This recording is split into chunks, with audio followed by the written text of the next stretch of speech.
The static on the television screen bled into the corners of my vision, a persistent hum that vibrated behind my eyeballs, a familiar prelude to the inexplicable. It wasn't just static, not the kind you get from a bad signal on a rainy day. This was thicker, somehow a visual grit that clung to the air. I'd been watching reruns of Tooth at the Crimson Hour, a show that had been cancelled abruptly in the early 90s, a show nobody seemed to remember but me. It was on some obscure streaming service, a digital ghost I stumbled upon during a late night rabbit hole of forgotten television. Tonight, though, something was different. The usual grainy washed out palette of the show was distorted, the colors bleeding into each other like a cheap watercolor left in the rain. Jasper White, that was the protagonist, a perpetually weary detective with a face carved from granite and eyes that held the exhaustion of 1,000 unsolved cases. He was standing in his cluttered office, the usual drab browns and grays now shot through with an unnerving sickly green. The episode title, usually displayed in a faux Art Deco font, was a smear of black ink against an impossibly bright white background. Then the audio cut out, replaced by that same insistent hum, a sound that burrowed into my skull. My cat, a creature of instinct and uncanny perception named Grimalkin, stirred from his nap on the worn armchair, his tail giving a single, agitated twitch.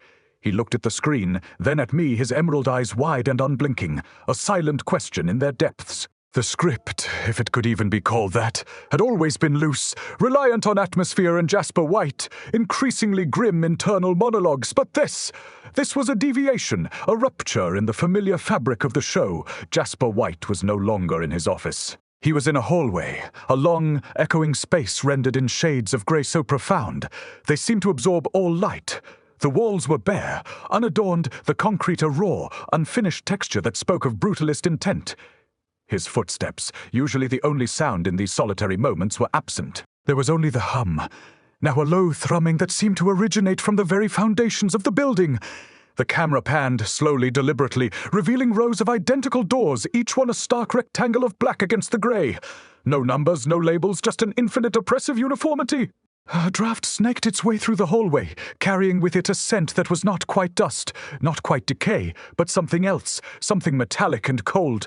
It was a freezing sensation, seeping into the marrow of my bones, even through the screen. Grimalkin had risen and was now pacing the floor, his fur bristling, a low growl rumbling in his chest. He kept glancing at the television, his pupils dilated into black pools. Jasper White stopped before one of the doors, his hand pale and trembling, reaching for the handle. The hum intensified, a palpable pressure in the air. The door wasn't made of wood or metal, but of something that looked like compressed ash, yielding and yet impossibly solid. As his fingers brushed against its surface, a faint phosphorescent glow emanated from it, a sickly yellow light that seemed to pulse with an internal rhythm. It was then I noticed the details, the minute imperfections that had been absent before. Tiny, almost imperceptible cracks webbed across the surface of the door, like a porcelain doll dropped on a hard floor, and within these cracks something stirred. Not a movement, exactly, but a subtle shift, a disturbance in the texture, as if tiny unseen things were writhing just beneath the surface. The script had always been cryptic, but this felt like a direct assault on the narrative itself.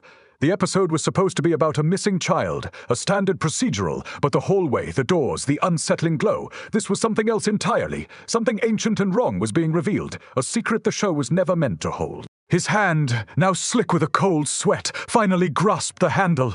It was smooth, unnervingly so. Like polished obsidian, the hum reached a crescendo, a discordant shriek that made my teeth ache. The door swung inward, not with a creak or a groan, but with a soft, wet sigh, as if the hallway itself was exhaling. Jasper White stepped through the threshold, and the camera followed, plunging into a darkness, so absolute it felt like a physical presence. The scent of ozone and something cloyingly sweet, like rotting fruit, filled the air. There was no visual information, just the oppressive blackness and the incessant hum, now punctuated by a new sound, a soft, rhythmic dripping. It sounded like water, but too thick, too viscous. Grimalkin let out a yowl, a sound of pure terror, and bolted from the room, disappearing into the shadows of my apartment. I stared at the screen, at the featureless void, a cold dread coiling in my stomach. The episode was only 16 minutes in. The remaining runtime, the vast expanse of it, stretched before me like an abyss. The dripping grew louder, closer. It wasn't just a sound anymore. It was a sensation, a tactile presence against my skin, as if the air itself was weeping. Jasper White, sus voice, a ragged whisper, finally broke the silence. "What is this place?" he rasped, his voice thick with a fear I'd never heard from him before. The camera, still fixed on the impenetrable black, seemed to react to his words, a faint, almost imperceptible ripple disturbing the darkness. It was like looking into a pool of tar that was suddenly disturbed. Then a shape began to coalesce, a form emerging from the void. It was indistinct at first, a shifting mass of shadow, but it possessed a horrifying skeletal outline. A long, impossibly thin limb extended, dripping with the viscous fluid. The architect of this nightmare was revealing itself. Not with a roar, but with a slow, deliberate unfolding of impossible anatomy. The dripping intensified, each drop hitting an unseen surface with a sickening plop, a sound that echoed the frantic beat of my own heart. The memory of Grimalkin, Siowl, his desperate flight, was now a chilling premonition. The blackness in the television screen began to resolve, not into shapes that made sense, but into a landscape of impossible geometry. Jagged planes of obsidian jutted from a churning viscous mire, reflecting no light, absorbing all. The dripping sound persisted, a relentless percussion against the unsettling silence that had fallen since Grimalkin's frantic departure. Jasper White stood at the precipice of this alien terrain, his silhouette stark against the encroaching void. His breath hitched, a shallow, ragged sound that felt amplified in the absence of any other noise. The air here was thick, heavy, laced with that cloying sweetness that had begun to turn my stomach. It was the smell of something long dead, something that refused to decompose, festering in its own preservation. I could feel the chill radiating from the screen, a freezing wave that had nothing to do with the ambient temperature of my apartment. It was the chill of utter desolation of a place where warmth and life were alien concepts. My fingers, braced against the edge of the coffee table, were numb. The skeletal limb that had emerged from the darkness now moved with a disturbing grace, a fluid motion that defied the rigidity of bone. It reached, not for Jasper, but for something unseen at the edge of the frame, something that caused the mire to ripple and churn. A low guttural sound, like stones, grinding together deep within the earth, emanated from the shifting mass. It was a sound that spoke of immense, ancient power, of a hunger that had endured for eons. Jasper White remained frozen, his face a mask of dawning horror. The granite of his features seemed to crack, fissures of pure terror appearing around his eyes. He was an architect of deduction, of logic, and this defied every principle he understood. The show, the so crimson hour, had always toyed with the uncanny, with the subtle dread of the unexplained. But this was no longer uncanny. It was a visceral, gut-wrenching terror, a plunge into the heart of the abyss. The static, which had receded earlier, now flickered back at the edges of my vision, a phantom limb of the original broadcast, a desperate attempt to anchor the unfolding horror to something familiar. A single, impossibly large eye, the color of bruised twilight, opened within the shifting mass. It was not an eye that saw in the conventional sense, but one that I perceived that drank in the very essence of existence. It fixed upon Jasper, and a wave of nausea washed over me, as if his terror was being transmitted directly to my own consciousness. The dripping intensified, each drop now sounding like a tiny, brittle bone snapping. Jasper took a stumbling step backward, his boots sinking into the mire, which clung to him with the tenacity of something alive. He struggled to pull free, the sound of his effort a desperate rasp against the overwhelming silence. The eye blinked, a slow, deliberate closing and opening that felt like an eternity, and during that brief moment of darkness, the skeletal limb moved again, faster this time, a blur of motion. It struck the mire near Jasper's foot, sending a spray of the thick, dark fluid into the air. The droplets as they fell seemed to shimmer with an internal luminescence like captured starlight. Jasper finally wrenched his foot free, leaving behind a deep suction, like imprint in the viscous ground. He turned as if to flee, but the hallway was gone. In its place was more of the same impossible landscape stretching into an infinite, suffocating horizon. There was no escape. The show, the 40 Crimson Hour, had always been a descent into madness, but never like this. This was a descent into a reality that was fundamentally broken, a place where the rules of physics and sanity were irrelevant. The dripping sound was now accompanied by a faint, high-pitched keening, a sound that scraped at the edges of my hearing, promising a madness that was both immediate and inescapable. The camera, still fixed on Jasper's increasingly desperate struggle, began to zoom in, slowly, inexorably, on his face. The fear was etched there now, raw and undeniable, a testament to the sheer, unadulterated horror he was experiencing. He was no longer Jasper White, the weary detective. He was simply a man trapped in a nightmare beyond comprehension. The show had always been about the darkness within, but this was the darkness without, a consuming, existential void. The keening intensified. A sound that felt less like a noise and more like a physical vibration, resonating within the hollows of my own chest. It was the sound of something being unmade, of reality itself fraying at the seams. Jasper White, caught in the relentless gaze of the twilight eye, began to tremble violently.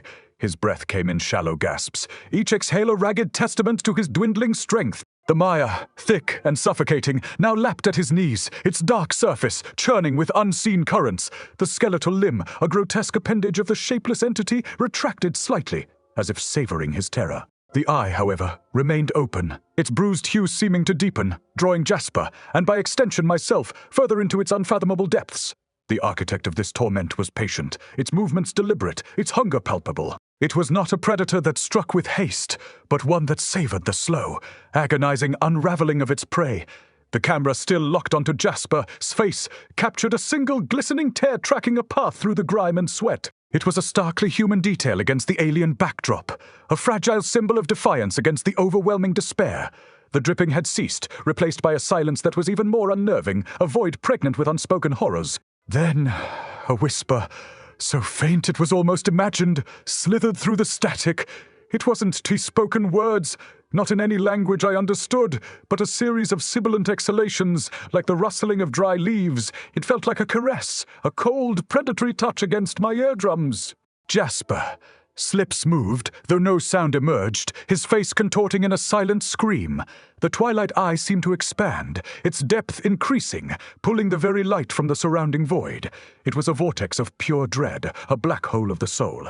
I found myself leaning closer to the screen, drawn in by an irresistible morbid fascination, a perverse desire to witness the final dissolution. Suddenly the camera jolted, as if physically thrown. The image flickered, then stabilized, showing not Jasper, but a close-up of the mire. The dark fluid was receding, revealing a surface that was not mud or earth, but something akin to cracked, sun, bleached bone, intricate, almost fractal patterns, like frost on a window pane, covered the exposed surface. And embedded within this bone, like substrate, were objects, glinting dully in the non-existent light. They were small, varied, and utterly horrifying. A tarnished silver locket, a child's wooden doll with one button eye missing, a single perfectly preserved white glove. Each object seemed to throb with a faint residual energy, a silent testament to lives abruptly and violently extinguished. The whispering returned, louder now, coalescing into a chorus of hushed, echoing voices, each one laced with a sorrow so profound it was almost unbearable. It was the sound of 1,000,000 lost souls, their final moments replayed in an eternal loop. Jasper's muffled cries could be heard again, distant and distorted, as if he was being dragged further into the abyss. The camera panned across the bone, like expanse, revealing more of the embedded artifacts, each one a small, terrible story, a tarnished pocket watch, its hands forever frozen at 3:16. A child's drawing, rendered in crayon, depicting a stick-figure family under a bulbous, menacing sun, a single bent key, its purpose lost to the void. The sheer volume of lost items, of shattered histories, was overwhelming. It was a graveyard of forgotten lives, curated by an unimaginable entity. The twilight eye was no longer visible, but its oppressive presence still dominated the scene. The whispering chorus swelled, a mournful dirge that seemed to penetrate the very core of my being. I felt a profound sense of helplessness, of being a voyeur to a tragedy that was both infinitely ancient and terrifyingly immediate. The show was no longer entertainment, it was a window into something that should remain forever unseen. The whispers, once a mournful dirge, now took on a sharp, accusatory edge. They coiled around me, invisible tendrils seeking purchase in my psyche, each sibilant utterance a tiny barb designed to pierce my defenses. The camera, still focused on the graveyard of bone and forgotten trinkets, began to zoom in on the tarnished pocket watch, its hands perpetually stuck at 3:16. The numbers themselves seemed to shift, the digits elongating and contracting like tiny living things. A faint, iridescent sheen began to spread across the watch. his face like oil on water, distorting the already warped numerals. The child's drawing, with its menacing sun, now appeared to pulsate, the crayon colors bleeding outwards, staining the bone substrate with unnatural vibrancy. It was as if the residual emotions of the depicted tragedy were seeping into the very fabric of this place, imbuing the inert with a horrific sentience. A new sound joined the cacophony of whispers, a soft, rhythmic scraping, like fingernails on a chalkboard. But deeper, more resonant. It seemed to originate from beneath the bone surface, a subterranean symphony of decay. The camera panned slightly, revealing more of the embedded objects, and among them, a small, intricately carved wooden bird. Its wings were outstretched, as if in mid-flight, but the wood was warped, twisted into a shape that was both familiar and grotesquely alien. A single dark droplet, thicker than any I had seen before, oozed from its beak, landing with a soft, wet tuffet on the bone. The scraping intensified, and the bone surface began to ripple, not like water, but like stretched skin. Tiny fissures appeared, widening with a sickening crack, revealing glimpses of an even deeper, blacker substance beneath. It was a dark, viscous ooze, pulsing with a faint, sickly luminescence, the source of the cloying sweetness that had permeated the air. Jasper White, Earth's voice, a ragged whisper that seemed to emanate from the very depths of the screen, finally broke through the escalating horror.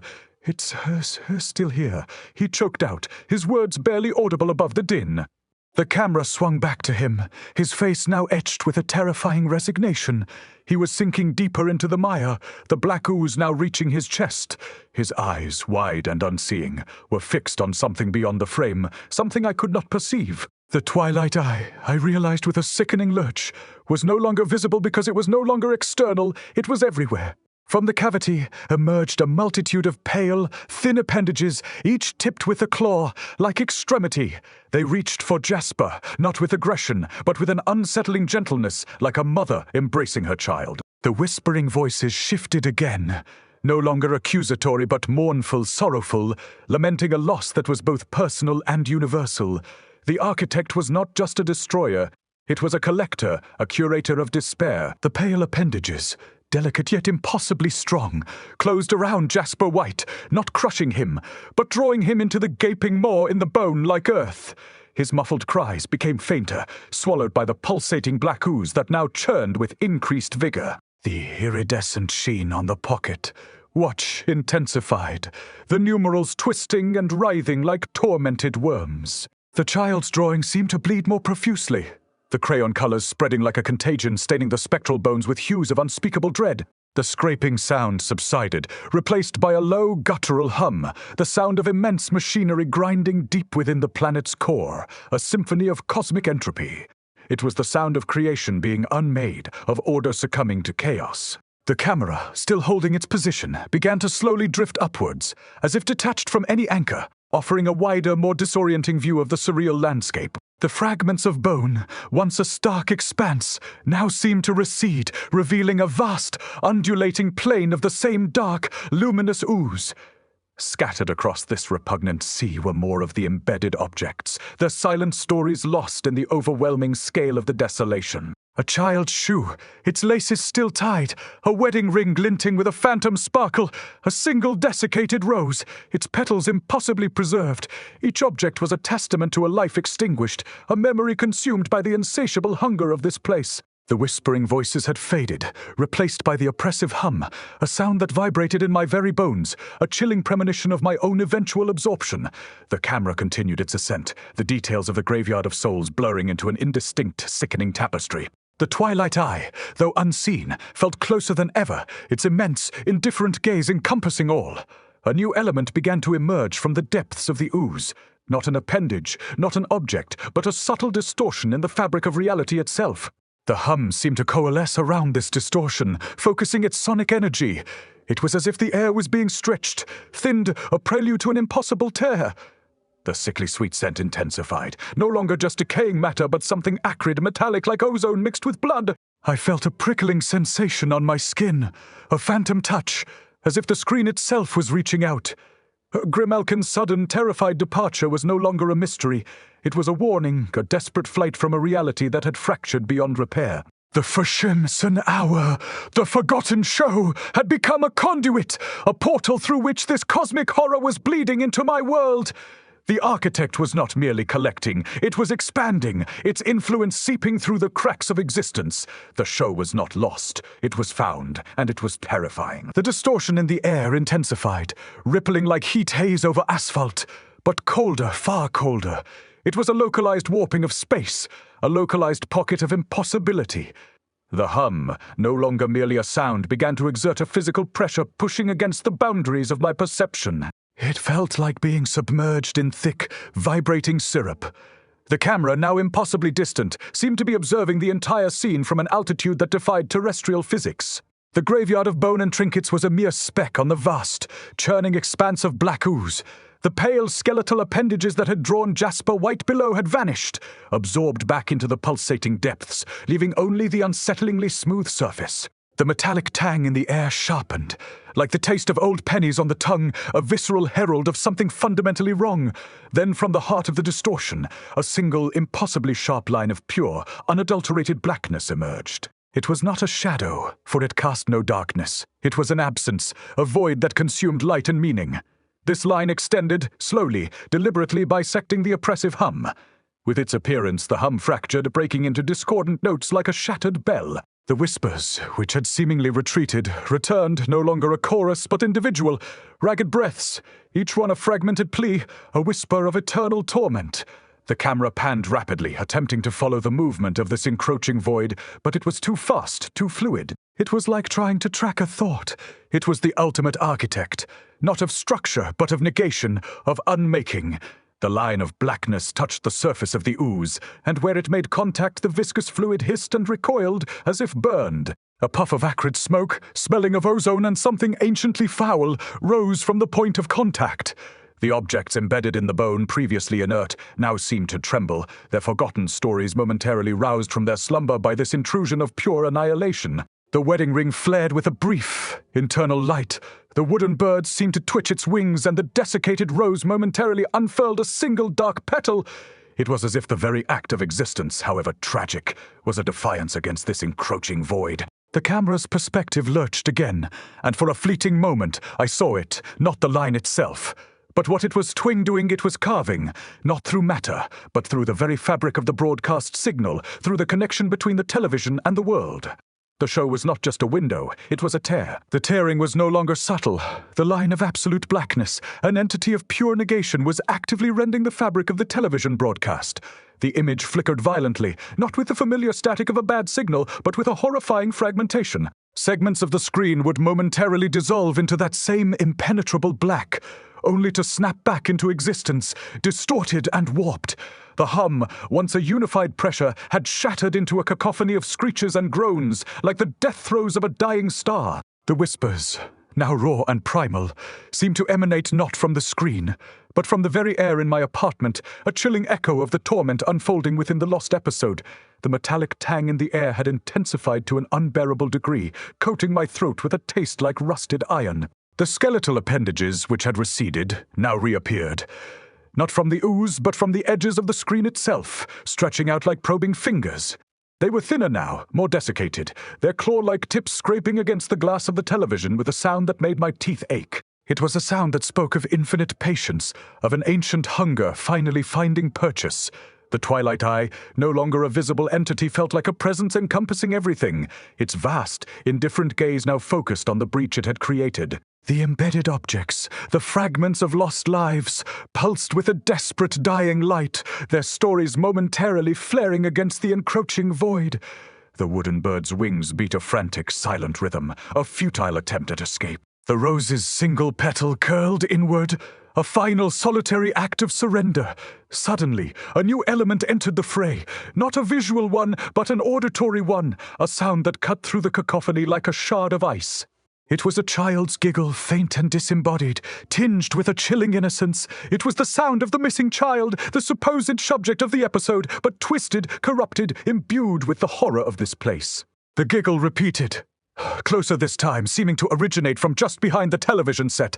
I instinctively recoiled, my heart hammering against my ribs. The line of blackness continued its relentless work, widening the tear, and through it, I caught a glimpse of something beyond the broadcast, something that was not meant to be seen. It was a landscape of pure entropy, a maelstrom of shattered realities. The architect was not just consuming, it was inviting. The child's giggle echoed again. Closer this time, a phantom sound that seemed to slither from the very pores of the television. It was a corrupted echo, stripped of warmth and joy, replaced by a chilling, vacant amusement. I could feel the air in my apartment grow colder, a palpable drop in temperature that had nothing to do with the ambient weather. It was the cold of the void, the chilling embrace of absolute negation. The skeletal appendages, now more numerous and animated, scraped incessantly against the television screen, their claw-like tips leaving faint, phosphorescent trails on the glass. They were not trying to break through. They were trying to draw me in, their movements hypnotic, their silent invitation a siren song of oblivion. The line of blackness, the tear in the broadcast, continued to widen, revealing more of the maelstrom beyond, a swirling vortex of fractured images and impossible geometries. The taste of rust and ozone was overwhelming now, a constant metallic tang that made me gag. I could feel a pressure building behind my eyes, as if the sheer wrongness of what I was witnessing was trying to force its way into my own consciousness. The embedded objects within the bone graveyard were fading, their brief flares of defiance extinguished by the encroaching void. The wedding ring was a dull, grey disk, the wooden bird was a shapeless lump, and the desiccated rose was nothing more than a smear of dark dust. Their stories were being erased, their existence rendered null. The whispers, no longer fragmented pleas, had coalesced into a single, low drone, a resonant frequency that seemed to vibrate in harmony with the tearing of reality. It was the sound of the universe sighing as it was unmade. Then, a flicker, not of static, but of something else entirely. A brief, almost imperceptible image flashed across the screen, superimposed over the chaos. A familiar face, rendered in stark, grainy black and white. It was Jasper White, not as he was in the episode, but younger, smiling, a man caught in a moment of genuine happiness. The image lasted for less than a second. But in that instant, the child's giggle intensified, morphing into a high-pitched manic shriek. The skeletal appendages recoiled as if struck, and the line of blackness faltered, its relentless progress momentarily halted. It was as if the glimpse of a normal, uncorrupted past had momentarily disrupted the architect's hold, a brief flicker of resistance in the face of overwhelming entropy. But the respite was fleeting, a mere breath before the inevitable consumption. The fleeting glimpse of Jasper White's younger, smiling face was like a spark in an abyss, and for a heart-stopping moment, the relentless tide of horror seemed to hesitate. The child's shriek, however, was not a sound of distress, but of gleeful, unholy triumph. It was the sound of a predator realizing its prey was not entirely lost, but merely cornered. The skeletal appendages, recoiling from the brief apparition, now thrashed with renewed ferocity, their claw-like tips scraping not just the glass, but the very air around the television, leaving behind trails of incandescent dust that burned with a cold spectral light. The line of blackness, the tear in the broadcast, pulsed and expanded, no longer a clean incision but a ragged wound, spitting out fragments of impossible geometries and the lingering scent of ionized decay. The drone of the whispers intensified, no longer a passive lament but an active consuming force. It seemed to burrow into my ears, vibrating not just my eardrums, but the very bones of my skull. It felt like the sound of everything I knew and understood was being systematically dismantled, piece by piece. The remnants of the embedded objects, the wedding ring, the wooden bird, the rose petals, were not just fading, they were being actively erased, their very existence unwritten from the cosmic ledger. The bone graveyard was becoming a smooth, featureless expanse of the black ooze, the scars of their presence vanishing as if they had never been. The architect was not just a collector of despair, it was a meticulous editor, excising any trace of a life that had dared to exist. The memory of Grimalkin, his agitated tail twitch, his wide emerald eyes, it felt impossibly distant, a relic from a timeline that was rapidly being overwritten. Then something new emerged from the widening tear, not an appendage, not a sound, but a visual anomaly that defied all logic. It was a single, perfect, red apple, suspended in the void beyond the broadcast. It hung there, impossibly vibrant, a stark contrast to the oppressive blackness, its polished skin reflecting a light that seemed to originate from nowhere. It was an intrusion of the mundane, the familiar, into the heart of the alien, but there was something wrong with it. The color was too intense, the shine too perfect. It was an apple that had never grown on any tree, an apple that existed outside the natural order. And as I stared, mesmerized and repulsed, a single, dark droplet, identical to those that had oozed from the wooden bird's beak, appeared on its flawless surface. The child's shriek reached a fever pitch, a piercing, triumphant crescendo. The architect had offered a lure, a taste of the familiar, a deceptive promise of normalcy before the final consumption. The red apple, impossibly perfect and dripping with a single, dark droplet, hung suspended in the void beyond the fractured broadcast.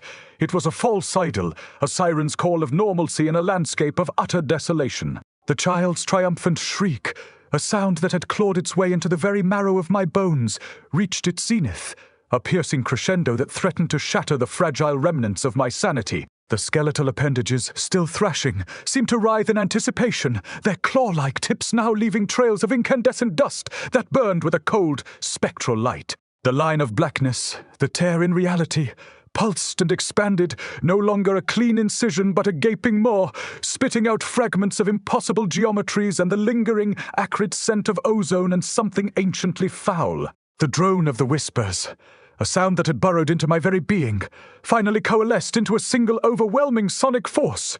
It wasn't a language, not anymore.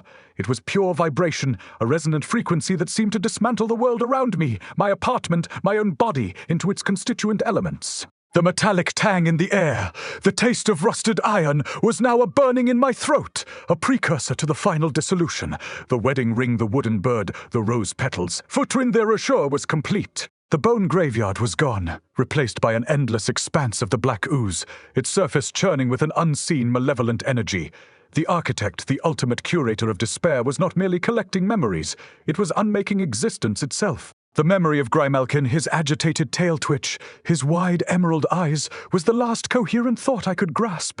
A desperate anchor in the rapidly dissolving reality. Then, a shift. The apple, so vibrant and out of place, began to dull. Its perfect sheen dulled, its impossible redness faded, like a photograph left too long in the sun.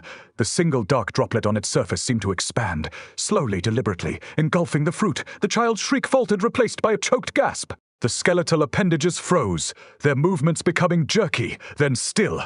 The hum, which had been a cacophony of destruction, softened, becoming a low, mournful sigh. The line of blackness, the tear in reality, began to contract, the impossible geometries beyond it, receding. The ooze on the screen stilled, becoming a smooth, unbroken surface once more. The camera, still impossibly distant, began to pull back, the image of the apple, now a dull, dark orb shrinking into the vast expanse of the television screen.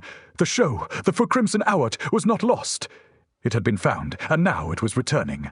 But it was not the same show I had started watching. It was a corrupted echo, a spectral remnant, forever tainted by the horrors it had briefly contained. The static returned, not the aggressive, tearing static of before, but the familiar grainy fuzz of a low signal. The episode was over. Or perhaps it had never truly begun.